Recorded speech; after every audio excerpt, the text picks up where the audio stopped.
Thank you for joining us again in Manila.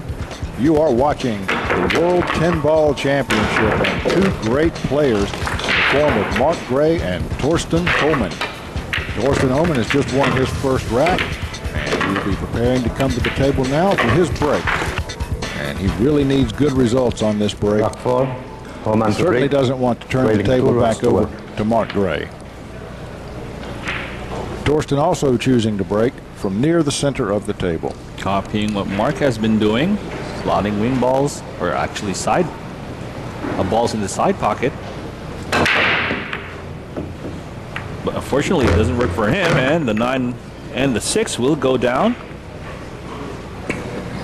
Yeah, but I don't think he's got a shot on that one. He is covered by that one ball. Here we see how the table sets up. 3 ball just stopping. Yeah. So possible push out here. But where to push? In the push out, the player has the option of putting the cue ball anywhere on the table he wishes. He doesn't have to strike another ball, although he may if he wishes. And then the incoming player has the option of giving that shot back to the player who made the push out or taking it on himself. So the idea is to push to a place where you are confident that you can make a shot or a safety, but where you feel your opponent may not be comfortable. Very tactical shot the push out is. I think it's the toughest decision in pool. It might bite you back. And in this instance, look for him to go for distance. You see where he's pointing his cue. That's where he's thinking of sending that cue ball. Yeah, that would be ideal. Although it leaves a safety option available.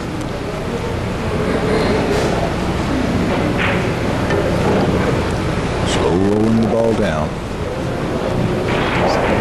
That's dangerous. Oh, he's going to get this back. He is. That cue ball almost dropped in that corner pocket. Now, if I were Mark, I would return this. Tough on the shoot on the rail, especially now he's near the hole. Yeah, now a savvy player, when he's going to return the shot, he'll stand there for a while and look at it first. Oh, almost hitting the cue ball with this cue.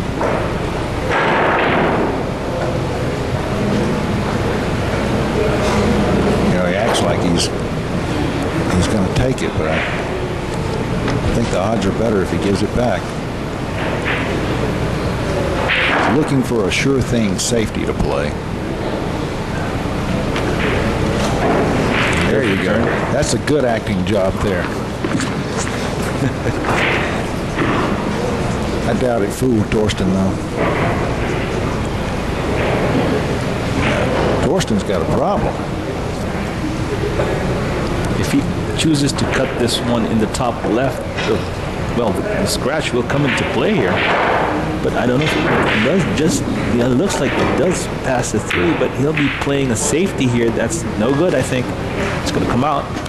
Yeah, he really wanted to hide that cue ball behind the 3, and the cue ball leaked out. So,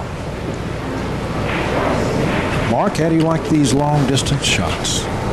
Oh, coming from a snooker background and bigger pockets here. He might I think fancy this. I think he's going to like it. What he doesn't like is getting back to the... oh, that's right. One ball, you can run into the 10 and be there. There you see the snooker ferrule. It's a brass ferrule instead of the plastic or ivory ferrules that you see on pool cues. Just apply a little bit of draw here. Fancy a bit of right hand spin. Bring the cue ball to that left hand rail.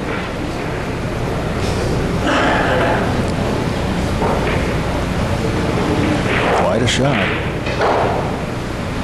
If he makes it, he looks to go through the rack, but he doesn't. Missed it by a mile, and look where the 10 is. But I don't think Torsten's going to try to. He'll leave that alone. He'll leave that alone.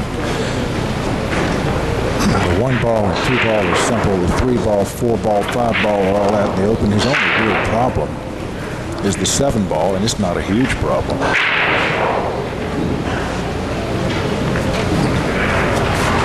Yeah, I like his chances here. So does he. Follow the one ball up table, somewhere near the center. Slot that yellow one in the left top corner. Center of the table is a wonderful place for your cue ball to live. Gives you the best chance at easy cueing. You have good vision of the table. He's got enough angle here to work back up table for the red 3 ball. That's the cue off the rail. He gets it. Follow this one rail up to take the 4 in the same pocket as that red 3. To go around 2 rails, which he did. Yeah, these guys like using 2 rails. It really controls their speed. Now with the bridge. Watch out. Need some angle here. He's got it.